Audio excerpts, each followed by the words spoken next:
So, welcome everyone. I am delighted to welcome you all today and our guest, Professor Malcolm Murphy from King's College London. I am not going to dwell on his phenomenal CV here. I will just mention the fact that Professor Murphy has been teaching modern or contemporary European history all over the world, and especially at the National University of Singapore before landing back to Europe, King's College, and that he has written extensively on naval warfare and on Cold War issues. He is, among others, the editor of a Routledge series on Cold War in Asia. Well, today he will discuss with us one of the hottest topics in European studies, that is Brexit. And I believe that as a historian, he will deal with the origins of Brexit and with questions such as how did we get there, and was Brexit really unexpected? The title of his talk today is The Great Divide, Britain in Turmoil, 2015-2020. Professor Murphy will talk, I believe, for about half hour or a little longer. Then we will have a Q&A session, and you can book your slot in advance, writing on the chat or raising your hand. Then what else have I got to say? That you're all familiar with the classic Zoom etiquette. So turn off your microphone, not necessarily your video, and enjoy your lecture today. I will leave the floor now to our guest, Malcolm Murphy. Very, very happy to have you here with us today. The floor is yours. Oh, lovely. Thank you so much, Sarah. First of all, let me say it's a joy to be back in Trento, even you know, in an online capacity. I had the most fabulous 2 months in October and November with my master's students this last year. They were terrific, fantastic characters. It was a joy to go into class, and I look forward immensely to returning should the authorities and COVID allow this to happen in the autumn.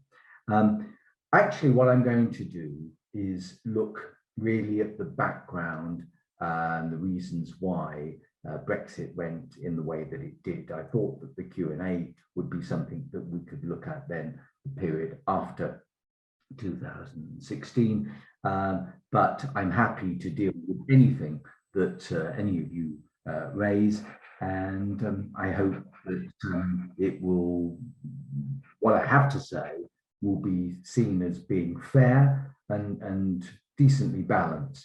You'll be able to tell by the end which side I was on this debate, but let's try at least put a little bit of objectivity in this. We as academics are meant to go down that particular route. We claim that we do, and I hope that you'll see that I try to be as fair as I possibly can to both sides in this particular argument. It could be that I'm unfair to both. Let's have a look. So the question that divided the nation is very much the question that I want to pose this afternoon. So this is what I am looking at. First of all, why did leave triumph in the way that it did? And I think you'll see that there are a number of factors, and I'll deal with those in due course. So on the 23rd of June 2016, the British electorate went to the polls to answer the most important political question that had been set before the voting public in a generation. Although not elegantly phrased, the question in the referendum bluntly asked, should the United Kingdom remain a member of the European Union or leave the European Union? It was a question that had divided the country in a way that hadn't been seen since the dizzying heights of Thatcherism in the early to mid 1980s. Back then, when unemployment statistics exceeded 3 million, a rate of over 11% for the years 1983 to 86, reaching levels previously thought unsustainable for any government in power. In Britain, we'd always said 1 million unemployed and the government will be turfed out. We've got, with Mrs. Thatcher, 3.25 million unemployed in the years 83 through 86. The British people appeared to be divided between the haves and the have-nots. In essence, those in employment and in the money, and those without a job and in scant financial resources. Harold Macmillan, the old British Prime Minister, his classic electoral phrase of the immediate post-Suez years, so from 56 onwards, was, "You've never had it so good." And it looked to have poignantly resurfaced in the 1980s for some, but not for others. Pools of unskilled and semi-skilled workers who had jobs down the mines, in iron and steel works, on the car assembly plants, and in a myriad of other factory occupations, had fallen on hard times as the industries that had employed them fell into disrepair and shut down. Those victims, whether of cyclical or structural economic change, didn't have much to shout about. Boarded up premises, curtailed local government services, and long dole queues, unemployment queues in other words, along with an aggrieved sense of victimhood, proved to be a depressing cocktail for many. Breaking out of that bleakness was not easy to do. Retraining to increase one's skill set, to improve the chance of employability, wasn't something which appealed to many older workers who had only ever known one occupation and didn't fancy anything else. Many of those with just a basic secondary education felt bereft in a world that had seemingly left them behind. This view persisted. And when the financial crisis of 2008 sent the world into a spiraling depression, and with the unemployment rate rising once again to over 8%, the disaffection with the modern British state and globalization grew. Who listened to these people? Who cared about them? Who spoke for them? Few of those who felt the world had treated them badly saw salvation in the major political parties, whatever they might say about their plight on the hustings. Cynicism grew over time. Was Labour still the party of the working class? Were Disraeli's angels in marble, the working class conservatives, still prepared to place a cross or a tick against a Tory candidate's name on an electoral ballot? Did any party feel their pain? Was this Britain the country of their youth? According to the members of my generation, the baby boomers and those 5 to 10 years older than us, back in the 1950s and 60s, as we were growing up, Great Britain still meant something. In many a school geography classroom, coloured globes of the world could be found bearing testimony to the extent of the British Empire. A sense of pride at our place in the world was evident. We might not be one of the two superpowers any longer, but we had helped to win the war and had been a vital member of the victorious Troika, the grand alliance forged between the United States, the Soviet Union, and the British Commonwealth. We'd beaten Hitler, Mussolini, and Hirohito. Thereafter, we had remained an important independent nuclear power and a permanent member of the UN. For my generation, even in the years of decolonization, that still meant something. If I think back to the country village in North Berkshire, very close to Oxford, but that's about as close as it was, where I grew up, this view was virtually unchallenged. A kind of tribal nativism that existed in those days. My village of 800 people was white, Anglo-Saxon, and Protestant. Catholics were regarded with suspicion, while African Americans and Asians were both unseen and unwelcome. Our villagers saw the enemy as those living in the next village, not across the channel, in the next village. It was as simple as that. Ghastly to a huge degree. While my village did indeed change over time, the farming community sold up and property developers came in and the village grew in size to become a minor town, the old-timers who still lived there in the new millennium were less than enthusiastic about what had happened on their watch. Was Britain better in 2016 than it had been in 1956? For many, it wasn't. Britain had lost something. It was no longer what it used to be. Evidently, for these people at least, nostalgia for the glories of the colonial past was a visceral reality. But it wasn't just the forgotten voices of society who felt this way. Many of my generation had been well educated and were comfortably off. And yet they still hark back to a time when they were growing up, when it still seemed to be better. Tapping that pool of dissatisfaction with the state of the world around them and assigning responsibility for that loss of power or status was to be one of the key assets that captured the imagination of those driving the campaign to leave the European Union. Initially, and for more than 20 years, UKIP, the United Kingdom Independence Party, touched that vein of populism better than the existing parliamentary parties did. Established in 1993, it was basically a single-issue party dedicated to undoing the damage done to Britain by being a member of the EU.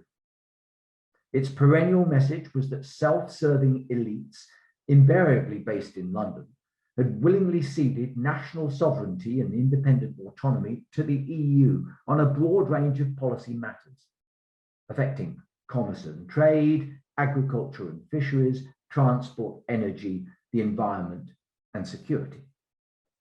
In its opinion, all the while, the UK remained shackled to the rules imposed by the European community on these and other domains, including the judicial realm. The greatness of Britain would remain suppressed. UKIP resolutely claimed that Britain could not return to the state its growing body of supporters fondly remembered. All the while, it remained a part of a continental bureaucratic federation which was dedicated to increasing its central power incrementally at the expense of the 28 states belonging to it. In essence, therefore, UKIP's core positional belief was that British national greatness was undermined by the UK's deferential attitude to Brussels. And one emotive issue above all others defined this sense of helplessness: immigration. In a sense, it was the elephant in the room. Oh, no, that's the wrong thing. I'll come to the main later. This man, Enoch Powell. Yes, something else. Professor of Greek at the age of 24 in Australia, but you won't say anything about him. Very smart man. We're going to be grappling with.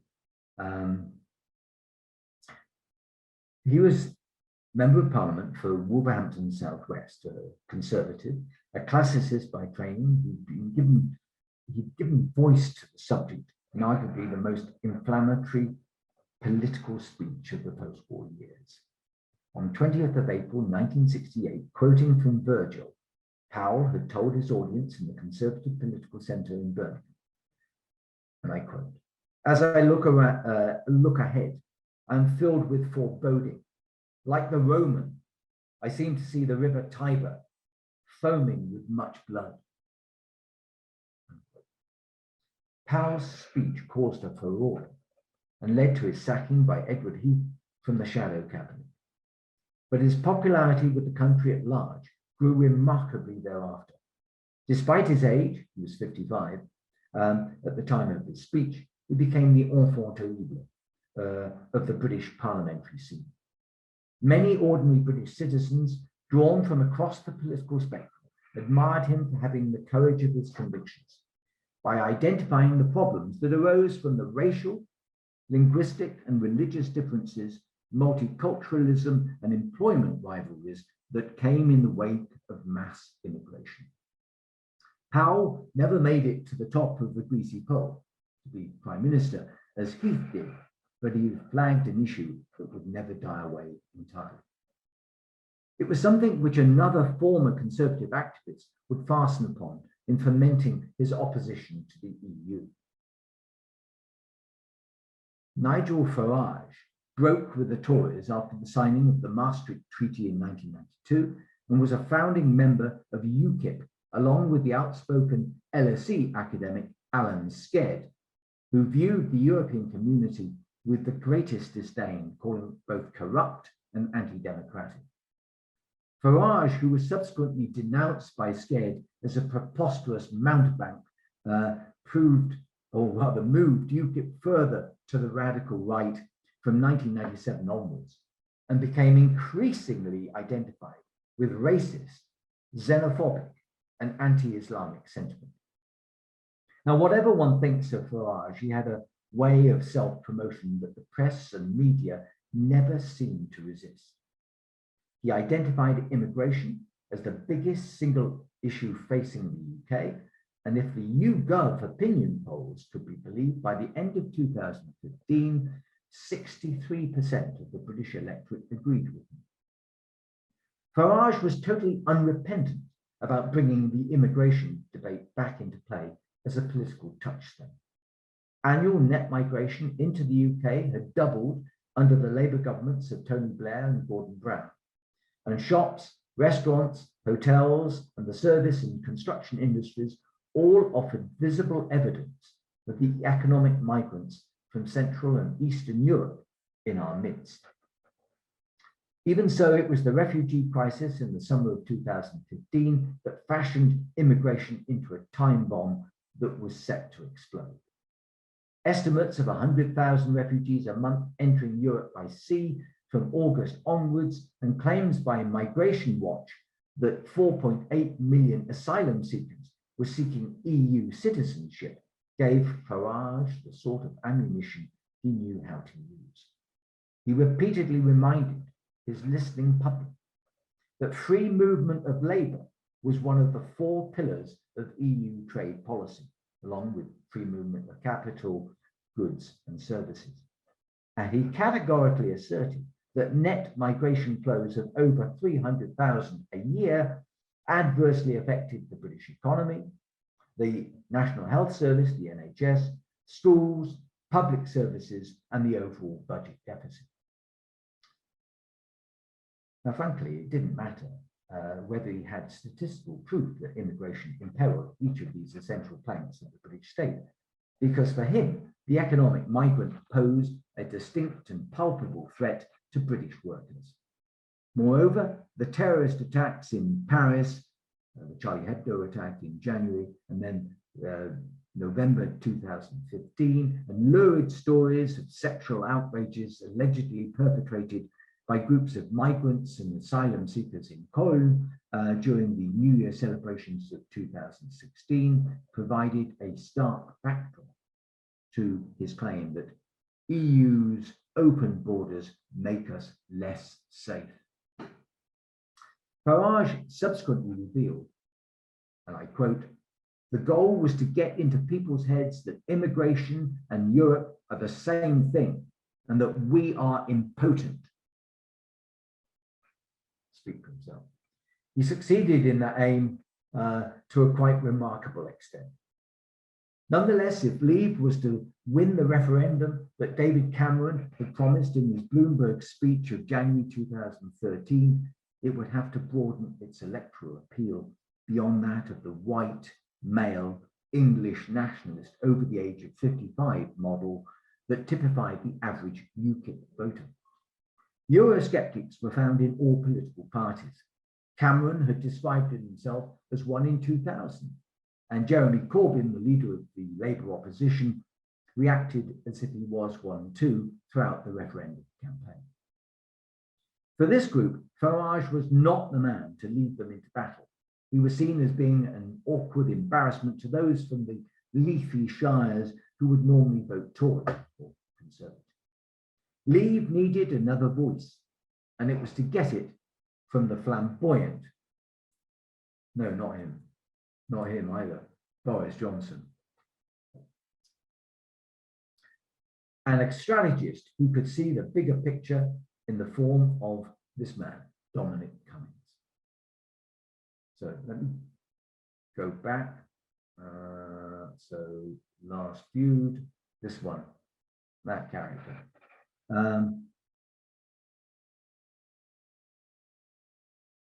So Johnson, the former mayor of London, the Conservative MP for Uxbridge and South Ruislip, another ambitious self-publicist, but far more engaging than Farage, was a coup for the Leave campaign. Despite reading classical antiquity at Balliol, Oxford, and being a former president of the Oxford Union, Johnson, who for 5 years had been Brussels correspondent for the Daily Telegraph, often known as the Daily Torygraph, i.e. a conservative newspaper through and through, was not the brains behind Vote Leave, the officially designated campaign group in favour of leaving the EU. Instead, he became the affable face of it. Cummings, this guy, the man who did supply the brain power, was something of a modern Robespierre with a determination to sweep away the anachronisms that entangled the modern state. It was he who coined the phrase, "Let us take back control." This message, simple, direct, immediately recognizable, dominated the referendum campaign. It was a simple, effective message that was repeated over and over again and lost nothing in its repetition.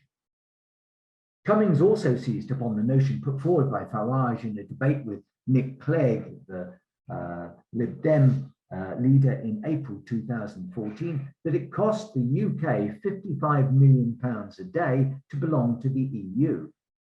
Many a voter might be tempted to ask the obvious question, well, what did the British people get for that sum of money? Cummings, however, didn't wish to step onto that soggy turf frequented by his opponents in the Remain campaign, and much preferred instead to suggest a figure of 350 million a week, which could be better spent on the National Health Service, which was habitually short of funds and was regarded as a national treasure.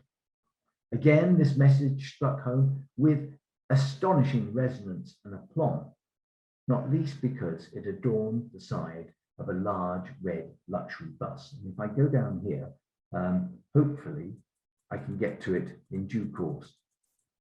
There, that was what went on the roads of Britain and was seen by many motorists, by bikers and pedestrians as it ferried its prominent political stars of the Leave movement from one campaign stop to the next. So now comes the problem of going back. Yeah, so bear with me, my friends, and we'll go back to this character. Smart though Cummings was, he needed help from others to get his message across to the general public.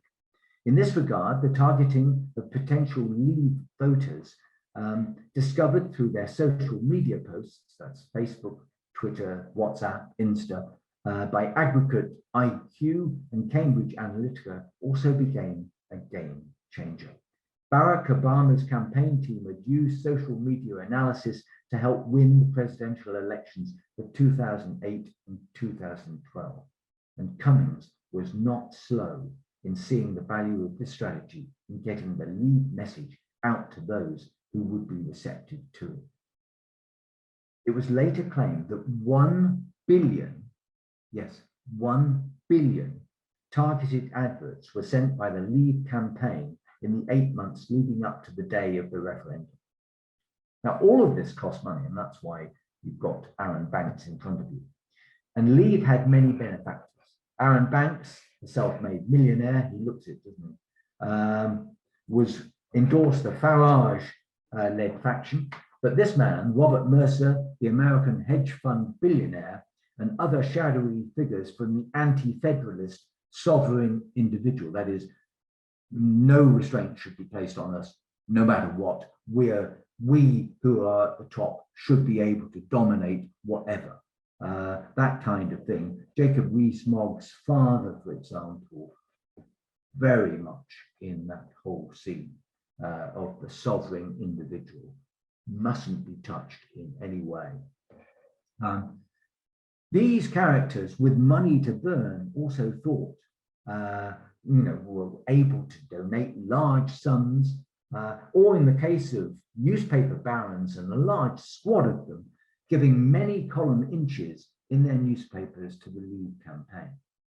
It was no small matter that print media coverage assumed a large role in the campaign, with pro-Brexit papers accounting for 82% of hard copy and online readers. In truth, very few people on either side knew much about the workings of the EU, and most of those who were unenthusiastic about the EU couldn't be bothered to find out what happened in Brussels, let alone sundry other European capitals beyond it. EU politicians habitually left little mark on the British voter, and those who did, like this gentleman down here, who I'm about to come across,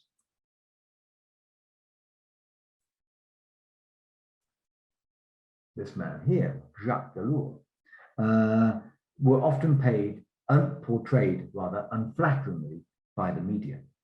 Delors was seen, perhaps not unfairly, as an obsessive federal integrationist, determined to reduce the UK's power and independence in favour of building an ever stronger European Union. To many British citizens, the inner workings of the EU were tedious beyond belief. Those who did know something of the bureaucratic machinery and were unimpressed by it considered it a toxic mess that the UK was best out of. Few people knew what the European Parliament did or who their representative was. Those whose cynicism was never far from the surface saw it as yet another job for the boys, an inside group of elitists that talked, received bloated expenses, and did little or nothing to earn them. It was grist to, and I'll come back to him here, Cummings Mill. He began to believe that if he could get the vote out, Leave might actually win the referendum. Now, Euroscepticism has had a long history in British politics. And just trying to see whether I got Clement Attlee up here. No, I don't have Attlee, but that makes no difference. Neither Clement Attlee nor Winston Churchill had ever embraced the idea of the European Coal and Steel Community, which began operations in 1951 with the original 6 members of what would eventually become the founder states of the EEC or Common Market. Neither leader, Attlee nor Churchill, trusted it or thought it would prove workable. Churchill also had little time for the proposed European Defence Community Treaty signed in 1952, calling it a sludgy amalgam, and was relieved when it folded 2 years later. Macmillan, here you are, Harold Macmillan, of the book publisher, Macmillan's. Macmillan, though more favourably inclined towards Europe, had too much on his hands in the wake of the Suez Crisis of '56 to steer his cautious Conservative Party into a tricky economic alliance with the French and the Germans. In any case, many of his own party were still enthralled with those 19th century Disraelian notions of splendid isolation, where Britain still had the capacity of manoeuvring its way between non-permanent allies as it deemed fit. As the UK became mired in balance of payments crises at the start of the 1960s, however, Macmillan looked for a way out of the mess. It had become apparent that the UK's economic relationship with the European Free Trade Association, EFTA, and the Commonwealth was not the only game in town. and that it was being eclipsed by the common market in terms of both growth rates and potential. Under these circumstances, therefore, the old centre-left Prime Minister MACMILLAN asked his party to swallow its pride and apply to join the common market. As we all know, this gentleman got in the way. President Charles de Gaulle had little difficulty in rejecting both Macmillan's original bid in 1961 and that of his successor, not immediate successor, because Hume came between Macmillan and Wilson, Harold Wilson, the Labour Prime Minister from 64 through 70. De Gaulle's disdain for the UK didn't do anything to improve the image of the original six to either side of the political aisle in Westminster. Although it's true that Georges Pompidou and Willy Brandt proved more amenable to Britain's entry into the EEC once de Gaulle was out of the way and sadly dead, and Britain joined the EEC on the 1st of January 1973, Ted Heath, this man here, his ouster as Prime Minister in the chaos of trade unionism and an economic disarray in the 70s, he left power, was voted out in February 1974, brought the whole circus of the EU back onto centre stage once again. In a bid to allay criticism from his own band of Eurosceptics, Wilson opted for a public referendum on the 5th of June 1975 on the following question, quote, "Do you think the United Kingdom should stay in the European community, brackets, the common market, close brackets?" It's actually a much better referendum question than the one that was posed in 2016. In a respectable electoral turnout of 64%, 67.23% or 17.3 million voters voted yes, they wanted to stay in, while 32.77% or 8.4 million voters voted no, let's get out.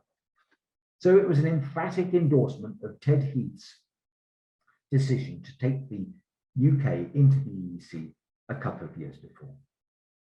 Those in favour sensed that the advantages of membership heavily outweighed its disadvantages. This feeling became lost over time as acrimony with the European community gained ground, certainly, under this lady, Mrs. Margaret Thatcher, who came into power in 1979 and remained as Prime Minister until 1990. A sense of grievance that the UK was paying too much to the community budget took 5 years to resolve. That was 79 to 84, the first 5 years of premiership. But even so, Mrs. Thatcher wasn't wholly against the idea of a European economic institution. For example, her support for the single market remained close to her heart. Ideally, what she wanted was for the European community to be transformed into a free trade area, devoid of internal barriers, and saw it as being linked to her own domestic policy of liberalisation and deregulation. In fact, her support for the Single European Act of 1986 was crucial in its enactment a year later. But, and it's a big but, she unequivocally drew the line at the vision of a European political federation subsequently favoured by the Commission President, Jacques Delors. And Mrs. Thatcher, in a speech to the College of Europe at Bruges on the 20th of September, 1988, said this. I can't quite do her voice, but it went along these lines, and I quote, "We have not embarked," I think rather stern, "on the business of throwing back the frontiers of state at home only to see a European superstate," with emphasis, "getting ready to exercise a new dominance from Brussels." Unquote.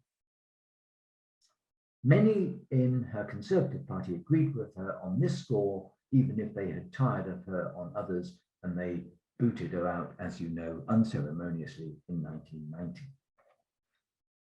Her successor being John Major, and he, I'm afraid, doesn't qualify for photograph. So sorry, John, Sir John. But chaos over the ERM and controversy over the terms of the Treaty of Maastricht 1992 added fuel to the flames. A whole raft of Eurosceptics began to assemble on the backbenches of John Major's Conservative government in the last 5 years of his premiership. Thrust into opposition by Tony Blair and his cool Britannia, they became a challenge for every Tory leader thereafter. Blair's support for the enlargement of the European community and his open welcome to those citizens from the new member states of the European community who were seeking to offer their services to the UK brought about a sustained knee-jerk reaction from Eurosceptics. Swollen net migration figures gave UKIP its rationale to campaign with ever greater intensity and electoral success against the EU and its free movement of labour.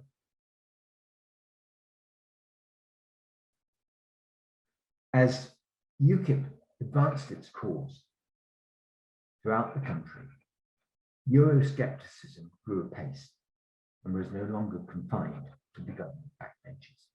David Cameron, who became Prime Minister in 2010 after Gordon Brown's ouster at the general election, he and many senior figures within the Conservative establishment cast around for an effective means of shutting up the Eurosceptics in their own parliamentary ranks and undercutting UKIP at the same time.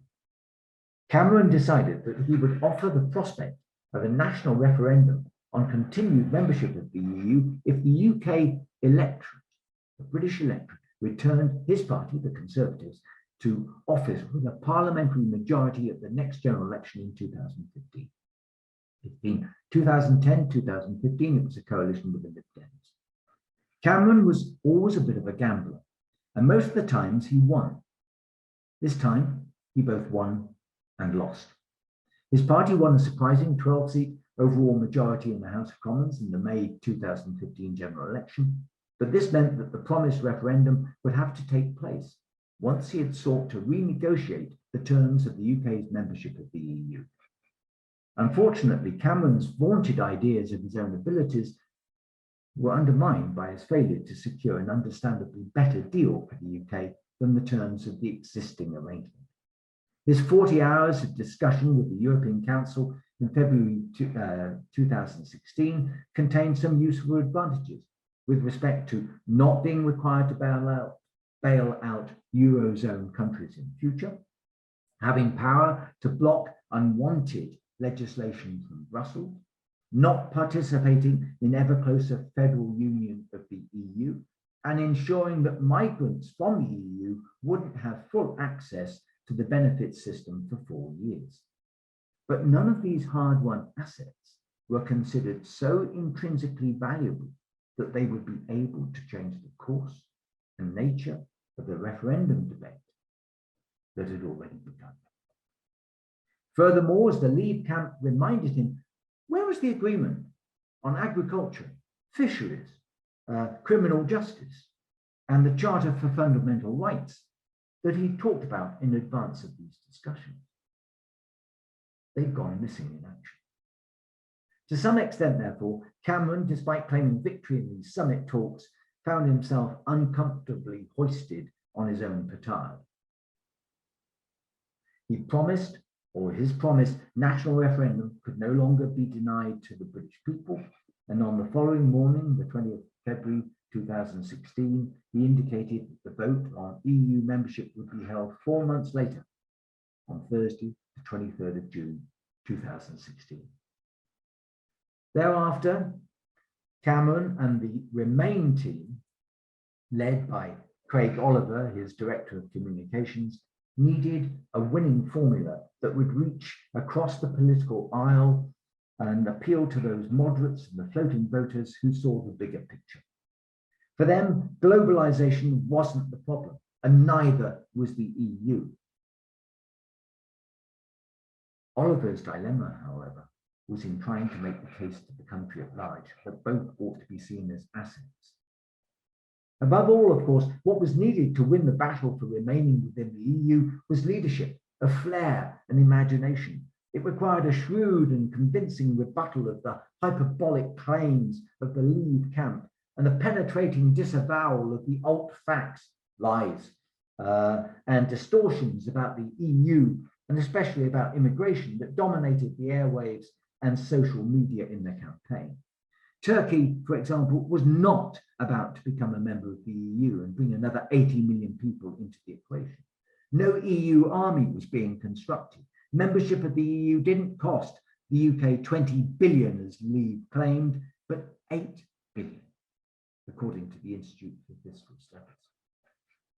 Unforgivably, Remain never successfully exposed these bold-faced lies for the fantasies they were. Remain also needed to engage those high-profile personalities who could come out massively in favor of remaining within the EU, extolling its many advantages, not least in the direct investment that it had offered the UK in the past and could be relied upon to do so again in the future. It required an appeal to the youth vote, those with an eye on the future, whilst providing a reassuring message for the older voters who were wistfully stuck in the past. It could have done with media support from sporting and cultural figures, film stars and TV celebrities. It needed campaign slogans that were powerful, simple, and could be remembered by its followers. It needed colour and daring. It couldn't afford to leave issues left unsaid and uncontested. It needed to attack Leave and its message without restraint and not constantly be put on the defensive as a result of what Farage, Johnson, Michael Gove et al. Were saying on the stump. Leave must not be allowed to dictate the communication texture. Let me take a drink. Well, my friends, because some of you are, so much for what ought to have happened. What did paled in comparison with the Leave campaign. Instead of buoyancy and hope, energy and optimism, the Remain team offered the British people a tired, uninspiring recipe for staying the course. Instead of vigorous leadership, Remain looked bereft of charismatic appeal. Lukewarm leaders failed to lead with convincing arguments in favour of the EU. Globalization's merits were never properly addressed. Multiculturalism never trumped monoculturalism in the referendum campaign. Success stories of migrants who had come to stay in the UK and done well were never featured, save in swift passing, because it was thought it might stir the immigration pot, which was one of Leave's racist assets. Oliver plumped instead for what became known as Project Fear. Sadly, it had a depressing ring to it. Turning one's back on the EU, claimed the Treasury in a briefing document of April 2016, would lead to loss across the board. UK GDP would be 6.2% lower by 2030, and the average family would be £4,300 worse off, while tax revenues would be £36 billion lower. That's more than a third of the NHS or National Health Service budget. It sounded like a death knell, but did the public really believe these figures? According to one of the leading opinion polls, staggeringly, only 17% of the British people believe these figures. Only 17%. Many of those who had no time for statistics or equations, preferring a gut feeling to econometric model building, saw these figures as purely random inventions and dismissed them as a villainous attempt by the government at scaremongering.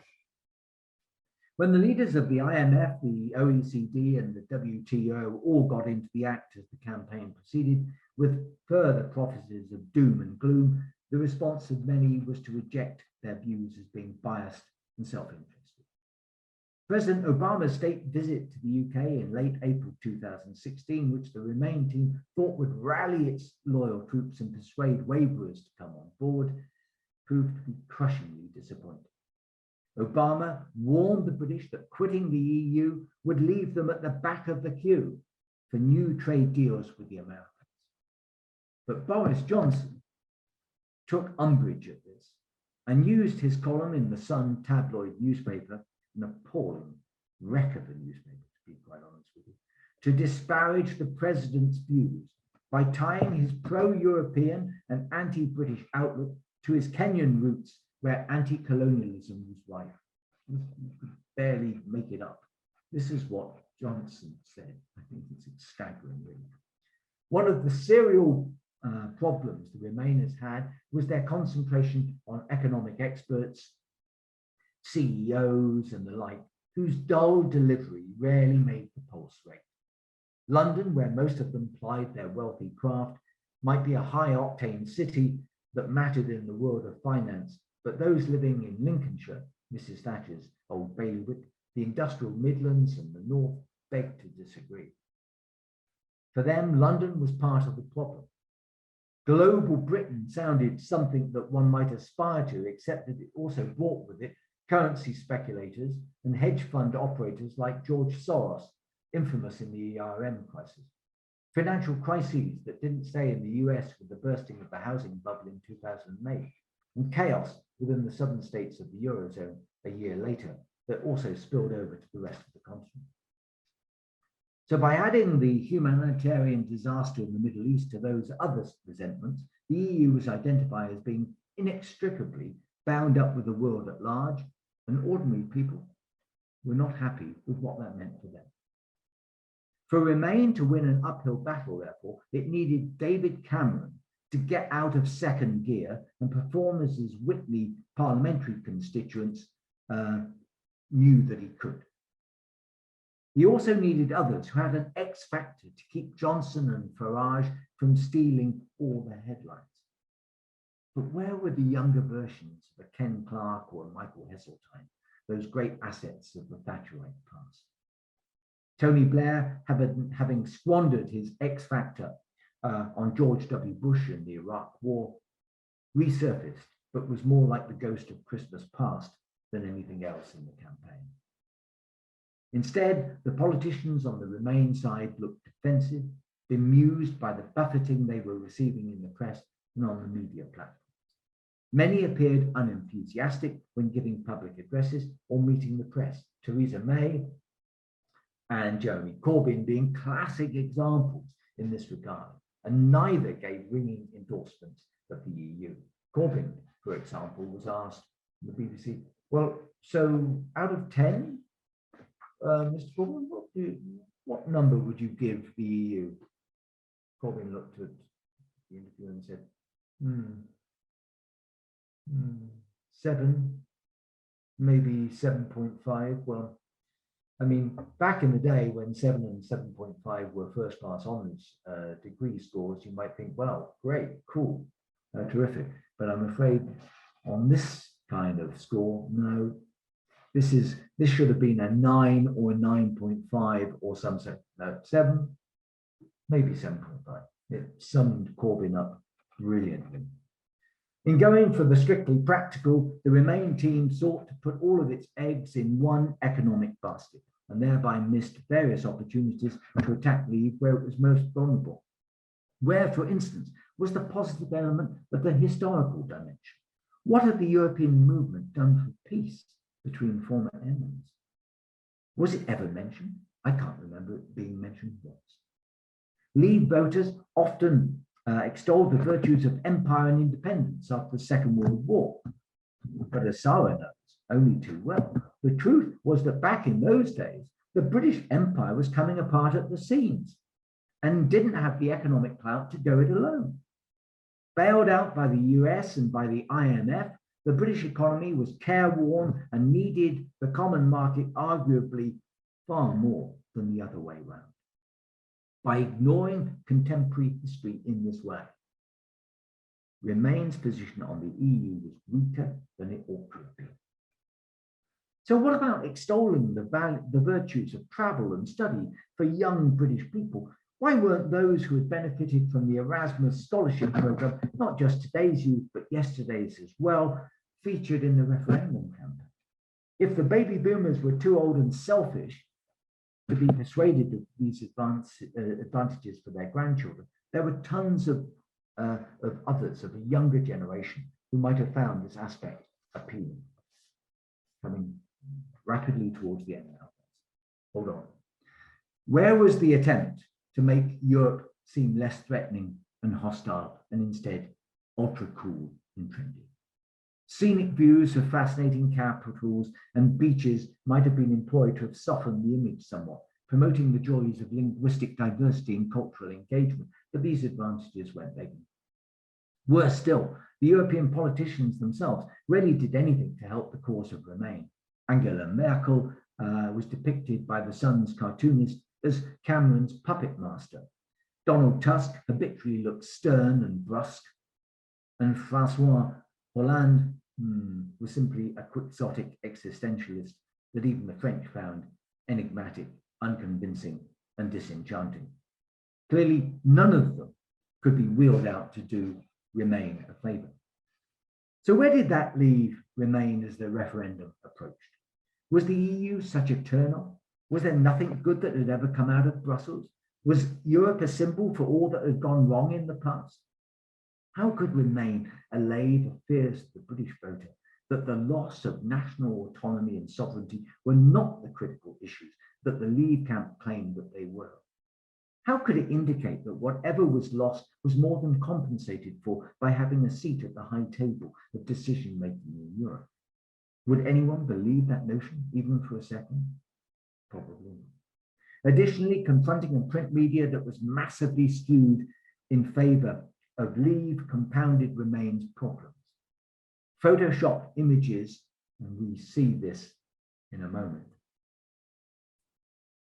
Here. Photoshopped images of hordes of refugees, hundreds or thousands strong, and all seemingly male, clamoring to get onto the continent, stayed in the memory and couldn't be effectively exorcised. And to make matters worse, bad news, as we all know, travels faster than good at the best of times. And on gossipy social media, it is almost doomsday. It was in this mood of apprehension, therefore, that 72.2% of eligible UK citizens cast their vote on Europe in the referendum of 23rd of June 2016. It was the highest electoral turnout in Britain for 24 years. When all the votes were finally counted, 51.9% or 17.4 million had voted Leave, and 48.1% or 16.1 million had voted Remain. Of the total of 632 parliamentary constituencies in the UK, 401, yes, 401, that's 63.4%, had Leave majorities.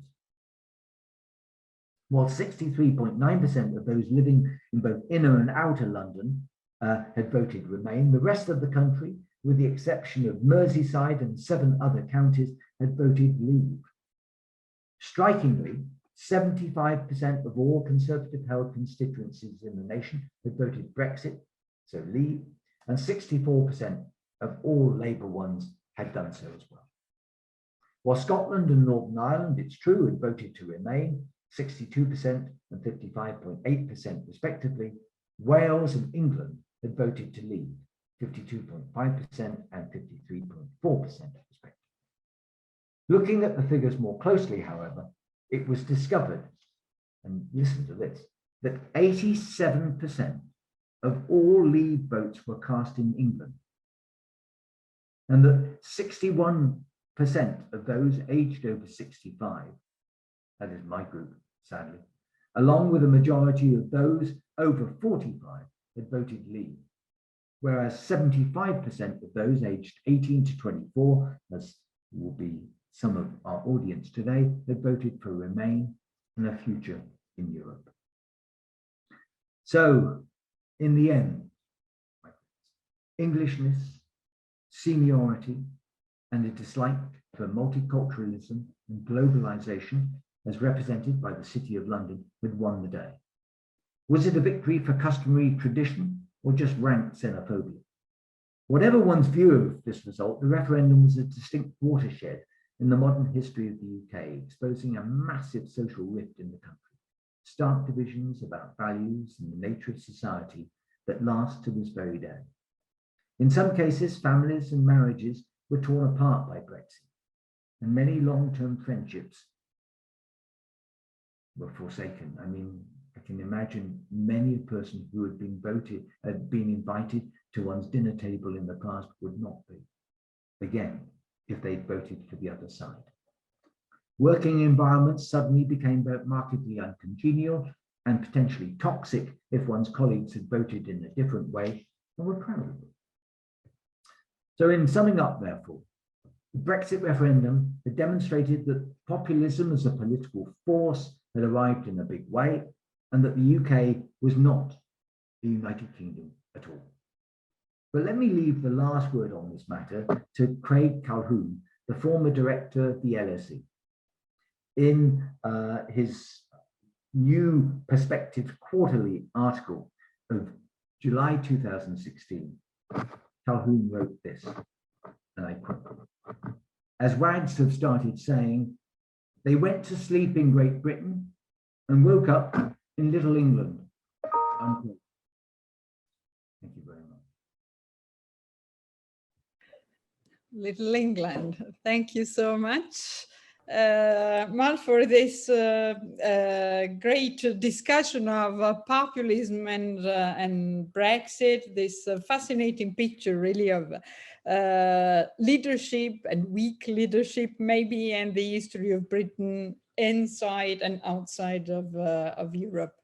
And I liked very much your picture of, you know, this the lack of a winning formula for remain and plenty of winning formulas for leave as one of the keys to see how this all campaign actually unraveled and brought to such a divisive outcome as Brexit was and is. I would like to open the floor to questions if there are any. Do you think you're able to close to unshare your screen so that maybe we can see the pictures of the people? Yeah, no, I would love to do that. I am, of course, a Luddite, which means that I'm technically likely to find this extremely difficult. If I switch off this, I sincerely hope I don't close my